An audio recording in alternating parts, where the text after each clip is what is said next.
Shalom saudara, selamat beribadah di rumah dan saya pun juga menyampaikan firman Tuhan dari rumah karena memang keadaan kita harus seperti ini, tetapi saya percaya kita tetap ada persekutuan antar orang percaya, gereja di rumah, justru kita kembali seperti gereja mula-mula di mana mereka beribadah di rumah. Nah, dalam situasi PSBB atau karantina di rumah, isolasi mandiri, saya ingin mengajar tema hari ini mengenai keuangan keluarga masa corona. Tentu bukan keuangan di mana kita bicara investasi, saham, ekonomi perusahaan, walaupun saya seorang pengusaha, saya akan bicara praktis mengenai keuangan keluarga, bahkan sebuah pelajaran mengenai survival, ya, di mana kita bisa bertahan pada masa-masa sulit karena COVID ini. Tapi sebelumnya, mari kita berdoa terlebih dahulu. Tuhan, kami mengucap syukur kami diberi kesempatan hidup dan kesempatan untuk menikmati hadirat Tuhan dalam ibadah di rumah. Kami mau belajar firman-Mu Tuhan, biar firman-Mu menjadi kekuatan dan tuntunan dalam hidup kami. Kami siap belajar dalam nama Tuhan Yesus. Amin. Ya, pelajaran kita adalah mengenai keuangan keluarga masa corona. Dan saya akan menyampaikan dalam sebuah presentasi PowerPoint yang sekali-sekali akan saya tayangkan supaya sistematikanya menjadi lebih mudah. Ya. Sebelum era corona, kita sudah masuk dalam era milenial, di mana digitalisasi dalam segala hal telah banyak membunuh jenis usaha dan produk yang tidak mengikuti secara digital. Nah, maka muncullah artikel-artikel, seminar, segala macam yang berjudul Millennial Kills Everything. Nah, tapi keadaan ini seperti dipercepat atau dipaksa oleh keadaan PSBB yang sehingga yang tidak digital tidak ada ampun lagi. Ini membuat percepatan, tadinya sudah sangat cepat, bahkan bukan revolusi lagi, tapi shifting, menjadi harus lebih cepat lagi. Nah, sehingga ini berdampak mal-mal yang terpaksa tidak boleh dibuka gitu ya. Nah, tentu saja kalau nanti dibuka pun jangan-jangan yang punya toko sudah nggak bertahan, udah nggak kuat, cash flow-nya sudah habis untuk membayar pesangon, gaji, operasional, bahkan untuk bertahan hidup karena kita nggak tahu ini kita sudah berlangsung 2,5 bulan lebih dan masih berapa bulan lagi. Maka saya percaya ini membuat sebuah rintian gitu ya, yang muncul ke permukaan adalah rintian Bang Ojol. Kenapa muncul di permukaan? Karena dia punya gadget, bisa foto dirinya, broadcast kemana-mana, tapi sebenarnya Bang Ojol ini hanya menjadi puncak dari gunung es, ya, yang sering diberikan istilah kasihan Bang Ojol, tapi yang tidak kelihatan. Tukang beca nggak punya gadget, dia nggak bisa foto lalu broadcast. Demikian juga penjaga souvenir di tempat-tempat pariwisata, dan segala perusahaan jenis usaha lainnya terdampak karena roda ekonomi berhenti. Tapi roda kehidupan tidak berhenti, tagihan tidak berhenti, hidup harus berjalan, perut harus makan. Maka ini membuat yang namanya keadaan betul-betul tidak normal. Tiba-tiba toko harus tutup, mall harus tutup, pabrik-pabrik yang tutup. Pegawainya berapa? Kalau pegawainya 1.000 aja UMR 2,5 juta, maka 2,5 miliar harus ada, padahal tagihan nggak tertagih, barang menumpuk di gudang, kecuali kalau industrinya industri yang memang saat ini dibutuhkan gitu ya. Industri apa yang dibutuhkan saat ini? Misalnya obat, vitamin. Wah, malah tiba-tiba mau beli vitamin ini, habis. Mau beli ini, nggak ada stok. Ya, mungkin saat ini industri seperti itu tertawa lebar. Ya. Atau mungkin mendadak semua orang cari desinfektan.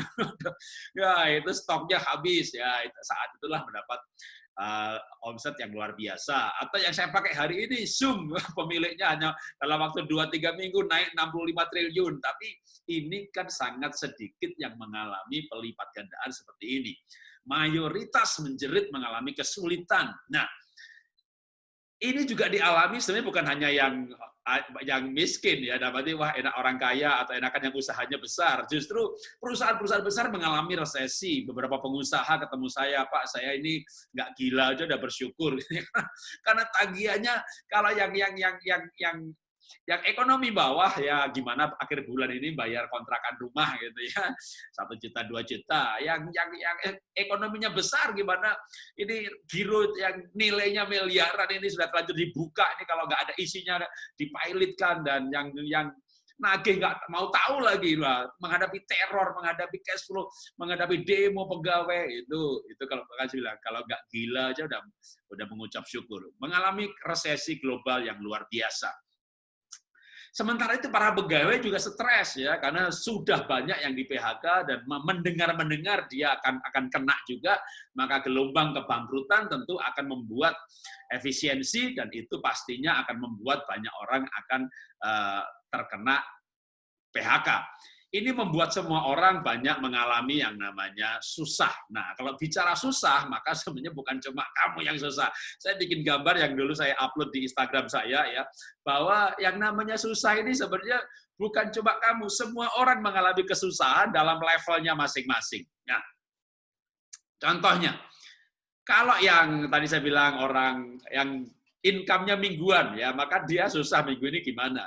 Tapi pengusaha besar, dia juga bingung nih, bulan ini bisa bayar karyawan nggak? Gitu. Nah kalau ini sampai keadaan 3-4 bulan, kayaknya pilot bangkrut udah di depan pintu. Nah ini benar-benar membawa semua orang. Ya, maka saat ini semua orang boleh katakan, kecuali tadi saya sebut beberapa jenis industri yang malah mengalami booming. Maka semua orang sedang mengalami susah. Jadi bukan cuma kamu yang susah. Lebih baik stop mengeluh. Kenapa? Kita mau mengeluh sama siapa? Kepada orang yang kepadanya kita mengeluh, dia pun lagi stres. Bisa-bisa dia malah marah lagi, ngamuk kita keluhin. Jadi ini adalah keadaan yang kita hadapi bersama. Stop komplain, tapi mari kita belajar hidup.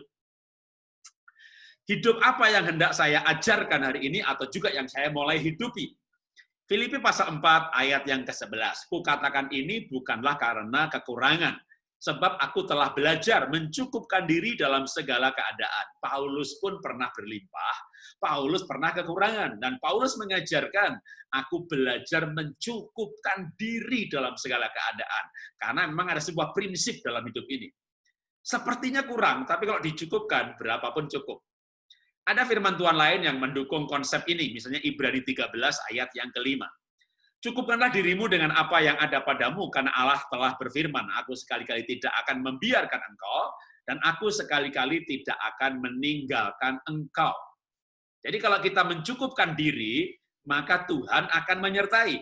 Tapi kalau kita tidak mencukupkan diri, maka logikanya sama. Ya logikanya kalau kita mencukupkan diri kan Tuhan menyertai dan tidak akan meninggalkan. Berarti kalau kita nggak mencukupkan diri, Tuhan meninggalkan. Jadi sebenarnya kita perlu belajar mencukupkan dengan yang ada. Tapi mana cukup, Pak? Saya biasa hidup ini 1 bulan katakanlah 5 juta, sekarang cuma 2 juta. Saya biasanya sebulan itu 10 juta malah, Pak. Sekarang cuma 2 juta. Saya katakan firman Tuhan tidak mungkin salah. Kalau firman Tuhan mengajarkan, cukupkanlah dengan yang ada, maka kita pasti bisa mencukupkan dengan yang ada. Caranya gimana? Ya grounded aja. Ya. Diturunkan level hidup kita. Kita ini hidup biasa di level mana? Ya. Maka kita turunkan. Saya punya pernyataan atau punya pelajaran begini, hidup ini murah. Yang mahal itu gengsinya. Jadi sebenarnya kalau kita nggak gengsi, hidup ini murah. Gitu ya. Misalnya, Bapak seorang pengusaha yang biasa makan di restoran, di hotel, gitu ya. Sekarang mau pergi ke warung sebelah tuh, pinggir sungai tuh, ya. Dia masih buka tuh, supir taksi, bang ojol, pada mampir di situ makan. Itu cuma nggak sampai 10.000 tuh satu paket gitu. Malu nggak? Ya kan? Kalau malu, hidup ini mahal, ya kan? Tapi kalau nggak malu, hidup ini murah. Udah, pakai aja celana kolor, kaos oblong, jalan kaki ke situ makan. Cuma mungkin yang jual agak pangling juga. Kayaknya kok wajah nggak pernah kemari ya. Wajahnya putih lagi imut-imut.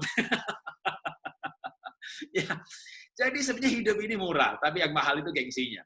Kalau saya emang sudah lama nggak punya gengsi, saya udah mati, tapi Tuhan Yesus yang hidup dalam diri saya. Jadi saya pengusaha, ya memang usaha saya sekarang juga terkena dampak. Tapi dulu waktu usahanya masih hebat, dengan pegawai 200 orang lebih, punya stoknya di 230 kabupaten, membernya 500.000, wah puncak kejayaan bisnis. Saya tuh biasa tuh sama supir, makan di mana aja, gitu, makan nasi kucing, tahu nasi kucing, cuma 5.000.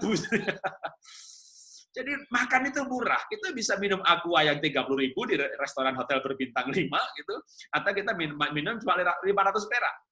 Kita bisa minum kopi di kafe yang 40-50 ribu, atau kopi asli tubruk itu cuma 1.000 perak. Bener, saudara, beli kopi asli Toraja, kopi asli dari Aceh, itu dibikin sendiri ya. Satu bungkus kan 40.000, jadi 10 bungkus lebih, ya 10 gelas lebih. Ya nggak keren dong, Pak. Ya makanya saya beli gelas Starbucks. Isinya tubruk. Jadi sebenarnya hidup ini murah, tapi yang mahal itu gengsinya. Mau batik yang harga 4 juta juga ada, tapi pakai batik 200 ribuan gitu. Saya pede tuh. Yang saya pakai nih, kadang dikasih jas, muncul di televisi. Nggak masalah, emang hidup ini murah kok. Tapi yang mahal tuh gengsinya. Nah, makanya maksud saya begini. Di era susah ini, kita memang harus mau tidak mau, saudara. Kecuali Anda memang duitnya banyak banget. Bisnis Anda selama ini membuat Anda punya tabungan bisa triliunan. 2 tahun juga nggak habis ya. Tentu khotbah saya ini menjadi Anda bagi ya, nggak usah dengerin lah tuh orang gitu ya. Tapi kalau Anda juga mengalami dampak ekonomi dari keadaan seperti ini, maka kita perlu belajar yang langkah pertama yang saya ajarkan adalah penghematan atau grounded. Menurunkan tingkat kehidupan kita pada level yang terbawah yang kita bisa sanggup. Karena kita nggak tahu sampai kapan ini berhenti. Begitu COVID ini mulai terjadi, maka saya bilang sama istri saya, kita rapat, ya. Duit kamu ada berapa? Ya, sekian. Ini cukup buat berapa bulan? Kan kita ada pegawai, ada operasional gitu. Sekian bulan. Nah, ini gimana kalau kenyataannya nanti masih 3 kali lipat dari saldo yang kita miliki. Misalnya kita punya saldo buat 2 bulan. Nah, kalau sampai akhir tahun, bulan ketiga mati kita. Supaya nggak mati gimana? Nah, berarti mau nggak mau kita harus turunkan. Kalau selama ini kita bisa minum vitamin, suplemen, ya minum aja stok yang ada selama masih ada. Begitu enggak, kita ganti ke herbal aja.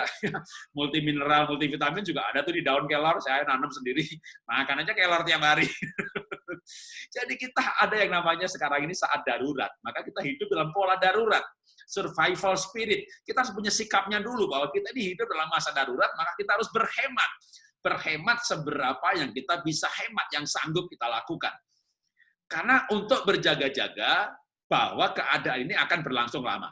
Ya, kecuali Anda imannya kuat, saya mau hardik ini virus ya, 2 minggu berhenti gitu ya. Kalau nggak berhenti gimana? Ya, maka lebih baik kita bersiap-siap untuk jangka jarak terjauh yang mungkin ya.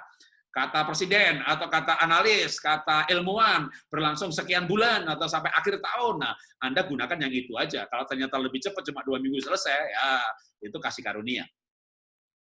Maka saya mau berikan nasihat dari bagian pertama. Saya biasa berceramah untuk membagi ini dalam beberapa bagian.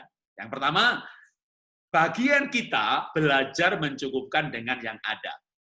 Tuhan memberikan jalan keluar dan kekuatan. Kan tadi firman Tuhan sudah berkata bahwa kita mencukupkan dengan yang ada, maka aku tidak akan meninggalkan engkau. Sekali-kali aku tidak akan meninggalkan engkau. Waktu kita belajar mencukupkan dengan yang ada, maka Tuhan memberi kekuatan. Kalau saya mungkin agak mudah dalam hal ini, karena jujur saya hidup dari bawah.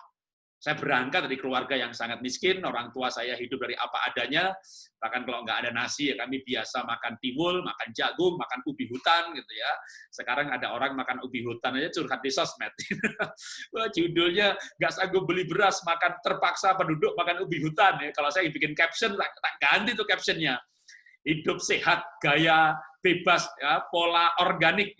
Ubi hutan itu berarti organik, itu kalau dikemas, di packaging, dikasih label ubi organik, itu harganya mahal, itu makanan mewah itu.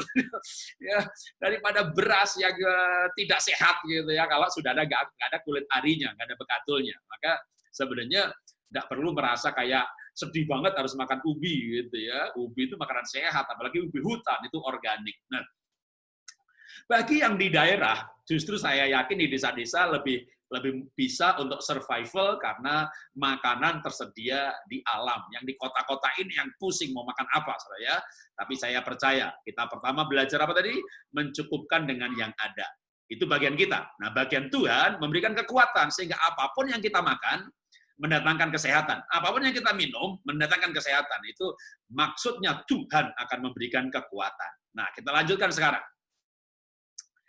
Kalau kita sudah menurunkan tingkat pengeluaran kita, ya, Sekali lagi bahwa yang berhenti itu roda ekonomi, tapi bumi ini masih berputar. Artinya apa? Bumi ini masih ada kehidupan. Apa artinya kalau ada kehidupan? Masih ada pasar. Nah, selama masih ada makhluk manusia di muka bumi ini, maka saya percaya namanya pasar tidak pernah berhenti. Nah, untuk menyiasati atau sebagai langkah keduanya, saya ingin membacakan firman Tuhan. Amsal 10 ayat 4. Tangan yang lamban membuat miskin, tetapi tangan orang rajin menjadikan kaya. Mazmur pasal 1 ayat 3. Ia seperti pohon yang ditanam di tepi aliran air, yang menghasilkan buahnya pada musimnya, dan yang tidak layu daunnya. Apa saja yang diperbuatnya berhasil. Nah, tadi kan saya katakan bahwa dunia ini masih berputar. Artinya kehidupan masih berjalan. Kalau kehidupan masih berjalan, orang tetap makan, artinya tetap ada pasar. Ya. Cuma cara menjualnya yang berubah, cara membelinya yang berubah, dan apa yang dibeli tentu juga berubah mengikuti keadaan.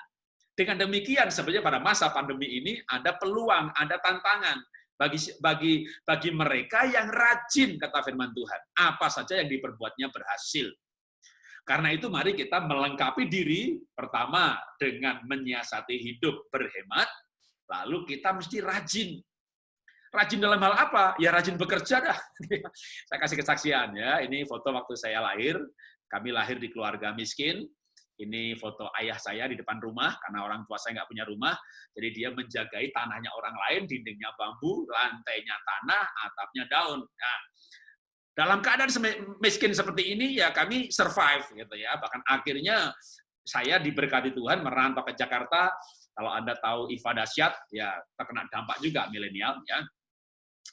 Pak, bagaimana Bapak orang miskin tapi akhirnya jadi punya usaha? Ya kami rajin bekerja, mulai dari jual sepatu, pernah jual beli mobil, pernah jual batik, macam-macam pernah dijual. Ya, karena rajin, maka Tuhan memberkati. Kan tadi firman Tuhan berkata bahwa tangan orang yang rajin menjadikan kaya. Apa saja diperbuatnya berhasil. Itulah berkat orang yang rajin. Nah, lalu kalau sekarang mau rajin apa? Sekali lagi, dalam situasi seperti ini, orang tetap harus makan. Berarti orang akan beli buah, beli sayur, beli kentang, beli wortel, ya, dan tidak semua orang berani ke pasar. Nah, maka bagi saudara yang rajin, menurut saya ada peluang, gitu ya. Ya jualan aja itu. Kan saya nggak punya, Pak. Yang namanya orang dagang, kan ngambil orang lain, jual ke orang lain. Jadi tentu saya tidak mengajarkan bisnis besar yang untung besar, bisa makan aja, pokoknya survive bulan ini makan, dan mungkin skala usahanya juga nggak gede-gede banget, ada cukup menangani satu komplek ya atau satu RW.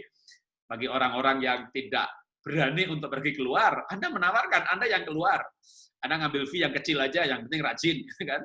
Jadi jualannya kan nggak punya platform. Saya nggak bicara yang besar-besar, jualan lewat WhatsApp, lewat Instagram, ya di WA group. Maaf ya Bu, aku mau nawari barang ini. Ya sekarang sih semua orang maklum kok. Ada yang jual durian, ada yang jual tahu, ada yang jualan pecel, ada yang jualan, dan orang ditawari juga nggak marah di grup. Kadang-kadang sekarang malah disarankan beberapa Instagram, malah orang yang biasanya endorse dengan tarif satu kali posting 5 juta, sekarang dengan sukarela membantu orang lain. Ya aku posting tempatku dah gitu. Jadi kenapa? Karena di tengah pandemi ini roda bisnis berhenti. Tapi roda hidup kan jalan terus, orang tetap makan. Tapi tentu kita nggak bisa jualan baju, ya. Orang akan menghemat, berhenti untuk beli yang bukan kebutuhan pokok.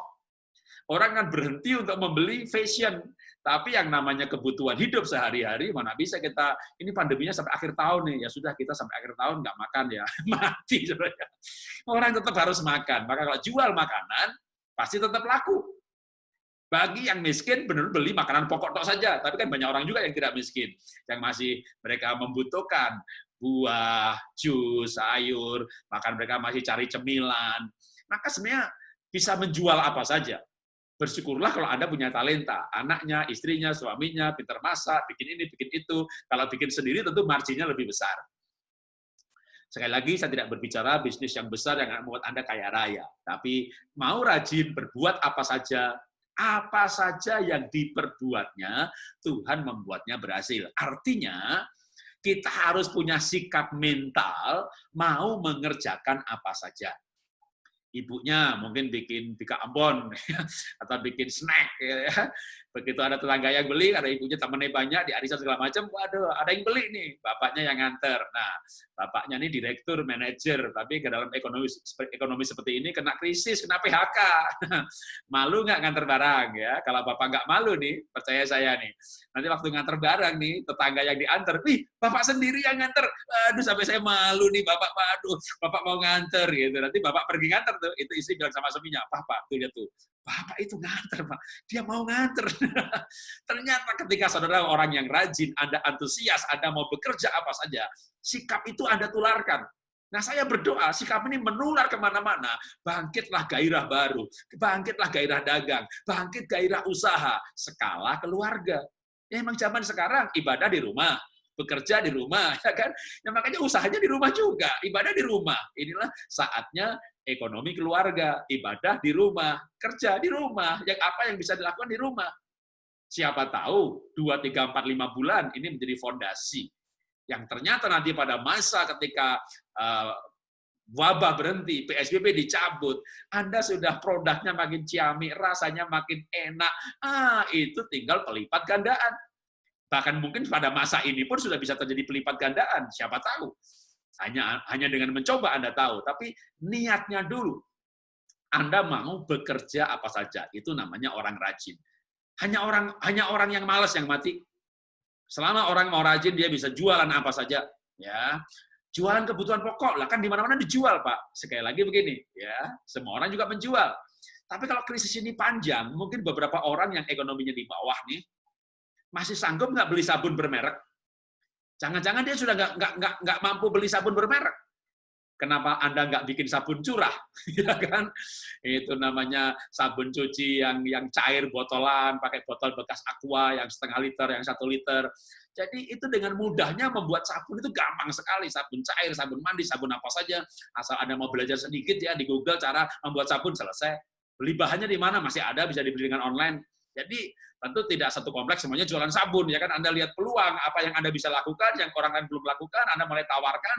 Saya yakin dari beberapa alternatif tadi, saudara pasti akan menemukan yang Anda bisa lakukan, Anda bisa buat, Anda bisa jual. Dan itu ditekuni, maka bagian kita rajin. Maka firman Tuhan dikenapi bahwa apa saja yang diperbuatnya berhasil. Tapi untuk Tuhan memberkati, dia harus menemukan apa yang Anda perbuat.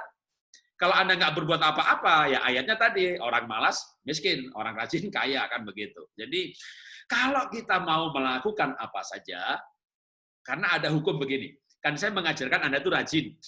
Kira-kira semua mau rajin nggak?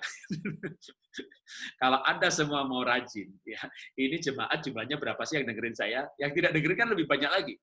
Maka di dunia ini tetap aja yang namanya orang rajin itu lebih sedikit. Nah, orang rajin itulah yang akan melayani, menjual jasa kepada orang yang tidak rajin dan mendapat fee-nya. Maka dengan demikian yang rajin akan survive. Ya. Jenis apapun produk dan jasa yang Anda bisa tawarkan. Saya punya teman, dia nggak punya kebun durian. Dia jualan durian, yang dia ngambil dari temannya punya kebun, dia bingung cara jualnya gimana. Jadi sebenarnya kita bisa hanya menjadi perantara saja. Ya, tapi kalau mau margin yang lebih tinggi, ya Anda menjual apa yang Anda buat. Nah, makanan, sabun, dan segala macam yang Anda bisa temukan. Karena itu saya mau memberikan nasihat yang kedua. Bagian kita bekerja dengan rajin, maka Tuhan memberkati. Hari ini saya mau mengajarkan hal-hal yang sederhana. Nah, kita lanjutkan sekarang. Kejadian pasal 29 ayat 20.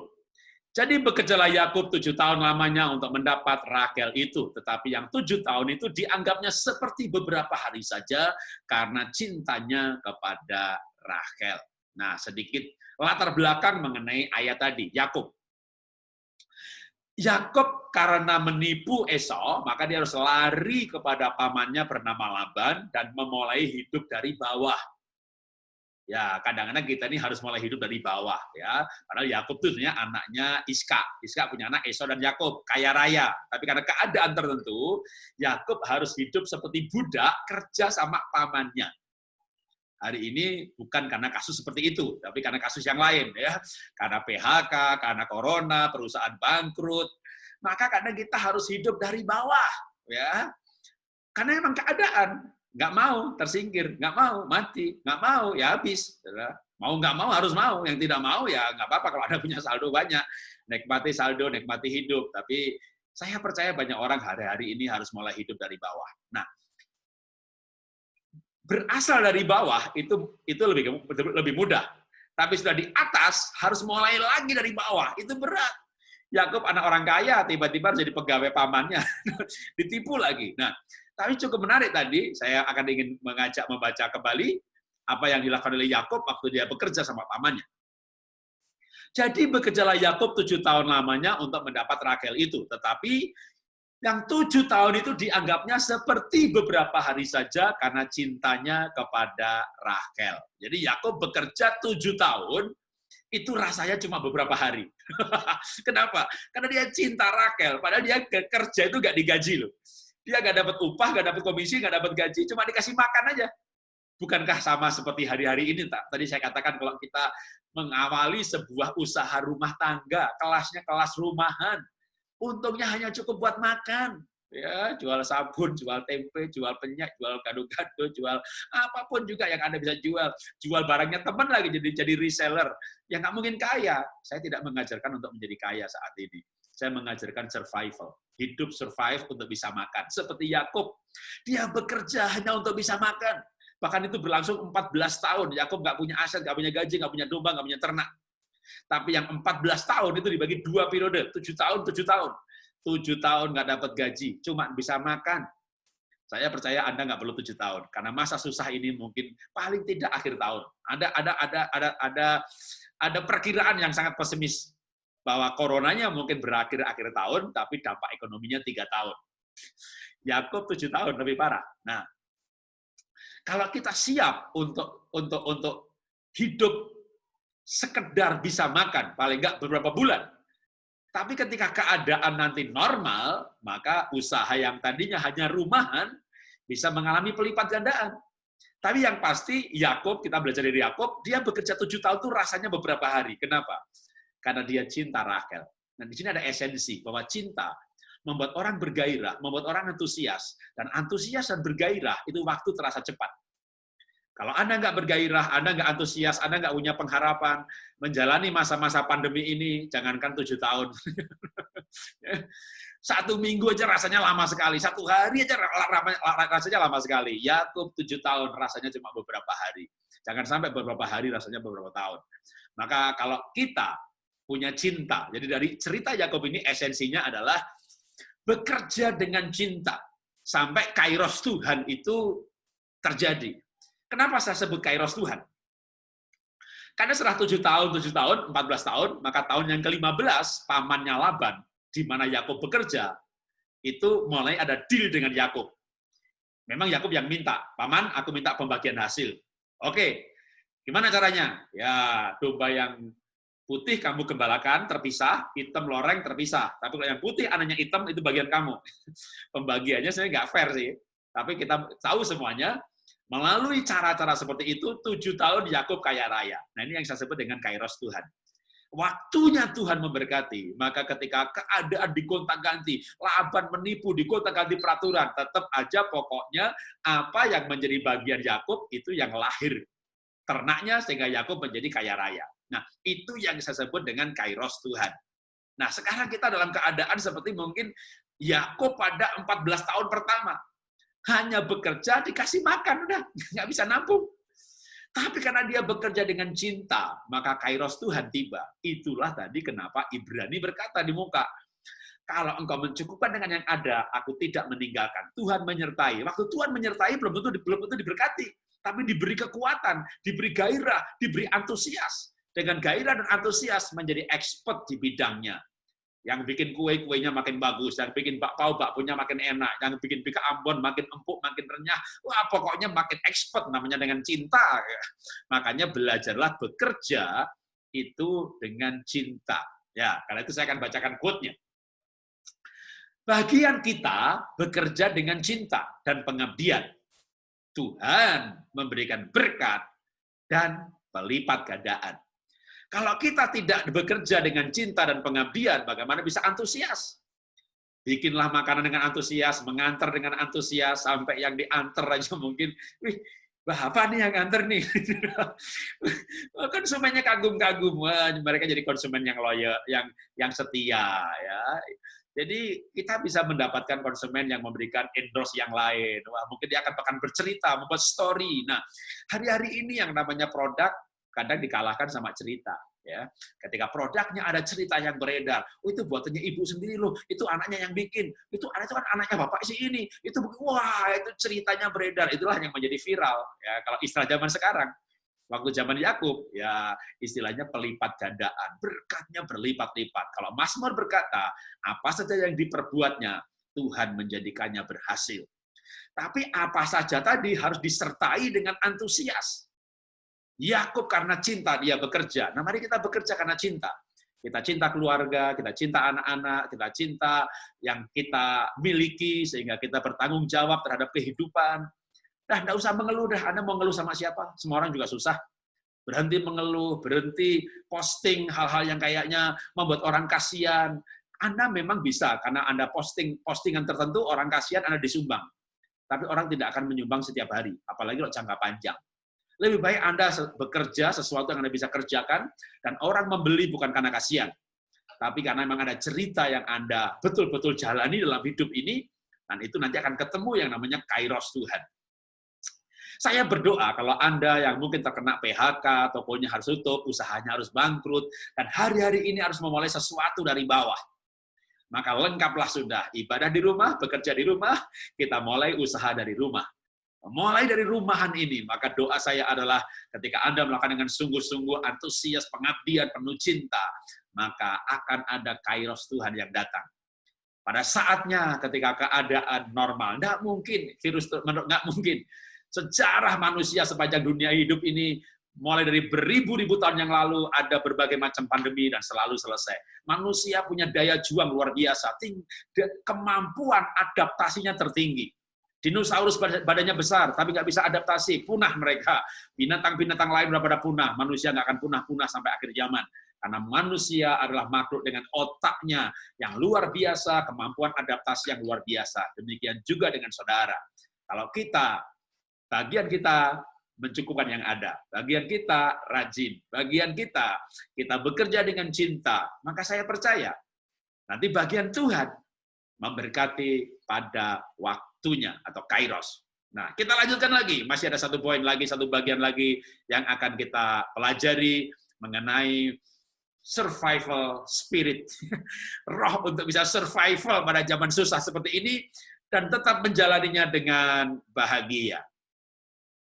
Mazmur 37 ayat 37. Perhatikanlah orang yang tulus dan lihatlah kepada orang yang jujur, sebab pada orang yang suka damai akan ada masa depan.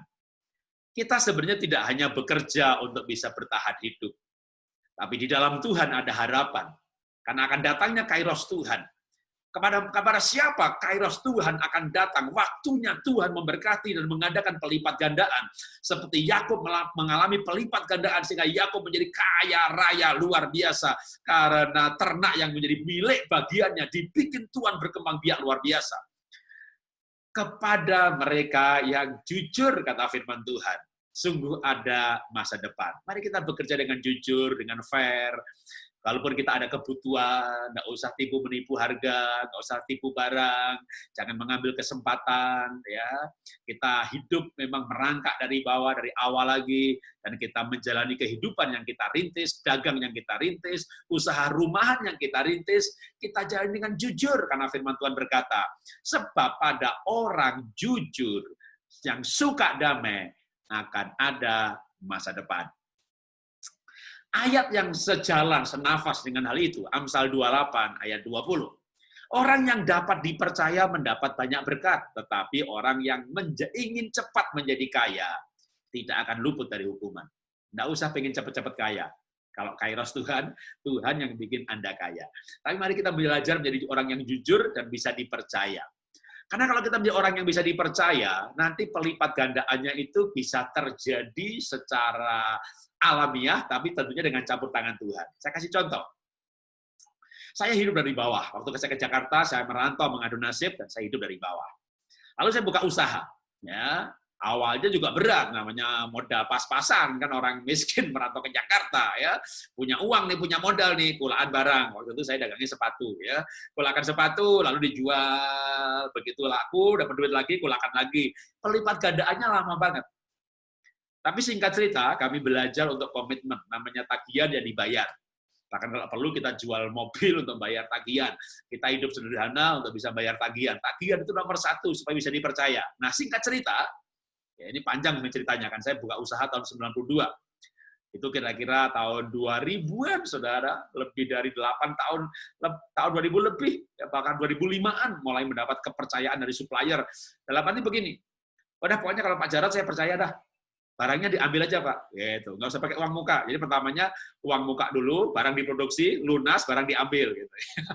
Jadi ini harus lunas dulu, baru diambil, baru bisa jualan. Ya lama dong, ya lama-lama pakai uang muka, ya lalu barang bisa diambil. Nanti bisa kasih jangka waktu 2 bulan, laku nggak laku harus bayar. Gitu. Belakangan ini makin dipercaya, pokoknya sama Pak Jarod percaya dah, barangnya diambil aja Pak, nanti kalau laku bayar. Gitu. Artinya kalau kita dapat kepercayaan, kita nggak perlu modal, kan? Kita nggak perlu uang muka. Kita bayar setelah laku, gitu. Kita bisa pelipat gandaan omset tanpa injeksi dana, tanpa modal. Yang penting juga jangan rakus, ambil barang, nanti nggak bisa bayar ketika jatuh tempo. Kita nggak dipercaya lagi nanti, gitu kan? Maka, tapi paling tidak begitu dapat dipercaya, kita tidak butuh tambahan modal untuk menaikkan omset. Nah, itu sudah mulai ada pelipat gandaan. Dan saya berharap pada masa-masa pandemi ini kita sudah mencapai itu di akhir masa itu kepercayaan tadi. Ya kalau mau diperpanjang ya katanya pandeminya selesai akhir tahun, tapi dampak ekonominya 3 tahun. Ya kalau 3 tahun dengan cinta, Yakub aja 7 tahun. Rasanya beberapa hari. Ayo kita jalani hidup ini dengan semangat. Tetap ada harapan, tetap percaya sama Tuhan. Memang susah, namanya gimana nggak susah, bangkrut. Ya saya kalau saya mau bersaksi ini, saya ini habis bangkrut loh. Iva Dasyat yang usaha terbesar kami baru saja tutup. 200 lebih pegawai dikasih pesangon, habis saldonya. Gedungnya dijual, jadi kalau bicara susah-susah, ya kita hidup dari bawah lagi. Tapi mari kita semangat, mari kita antusias. Yakin bahwa Tuhan punya rencana, dan rencana Tuhan tidak mungkin gagal. Ketika Ayub hartanya ludes, baca Ayub pasal 42, itu ada ayat, Tuhan, aku percaya, rencanamu tidak ada yang gagal. Jelas-jelas Ayub sudah habis, hartanya habis, lembu, sapi, ternak, habis semuanya, dirampok orang Kasdim, dirampok orang Sheba, bahkan cara habis hartanya sangat traumatis, dirampok. Ya. Kalau kita ini kan mungkin kayak mati pelan-pelan gitu ya, dari cash flow-nya sedikit, tokonya sepi, makin lama sepi tutup. Ayo beng gitu. Dalam hitungan hari dijarah, dirampok, habis. Dia masih berkata, Tuhan, rencanamu tidak ada yang gagal. Karena itu mari kita mungkin kehilangan bisnis, tapi kita tidak kehilangan harapan. Kita kehilangan omset, tapi kita tidak kehilangan hati kita yang melekat dengan Tuhan. Kita tidak kehilangan iman. Maka orang yang yang dapat dipercaya akan mendapat banyak berkat. Karena itu saya berikan kesimpulan atau berkat atau nasihat yang terakhir kali ini. Bagian kita hidup dengan jujur. Tuhan memberi kemujuran. Jadi ada bagian yang kita lakukan, ada bagian yang Tuhan lakukan. Bagian kita adalah hidup jujur. Sedangkan bagian Tuhan memberkati, memberikan kemujuran. Mari kita berdoa. Bapak, kami mengucap syukur, kami sudah belajar firman-Mu hari ini, kiat untuk kami bisa survive pada masa susah gara-gara corona. Tapi kami mengangkat iman kami. Kami tidak kehilangan Tuhan, kami tidak kehilangan harapan, kami tidak kehilangan semangat. Kami akan menjalani hidup ini bersama dengan Tuhan. Karena kami tahu Tuhan tidak akan meninggalkan kami. Rencana Tuhan tidak ada yang gagal. Kejadian, peristiwa apapun dalam hidup kami tidak membuat rencana Tuhan untuk memberkati kami, mempermuliakan kami, membawa kami menjadi pribadi yang lebih baik lagi, itu gagal. Sebaliknya Tuhan, keadaan hari-hari ini menjadikan kami orang yang lebih ulet, lebih tabah, lebih rohani, dekat dengan Tuhan. Kami ada waktu untuk keluarga, kami berpikir mengenai kekekalan, dan kami belajar untuk rendah hati, memulai hidup dari bawah, bekerja dari awal, dan kami merintis usaha yang baru di dalam Tuhan, bersama dengan Tuhan, dengan nilai-nilai Tuhan, dengan nilai-nilai kekekalan, dengan hidup yang mulia, dengan cara-cara yang mulia. Maka kami percaya Tuhan, bahwa pada waktunya, Tuhan akan memulihkan kami, memberkati kami, bahkan lebih daripada sebelumnya. Kami angkat iman kami angkat doa kami. Di dalam nama Tuhan Yesus. Amin. Ya, inilah firman yang saya sampaikan pada hari ini. Selamat beribadah di rumah, tetap semangat, karena apapun yang terjadi, Tuhan tetap menyertai kita. Tuhan memberkati.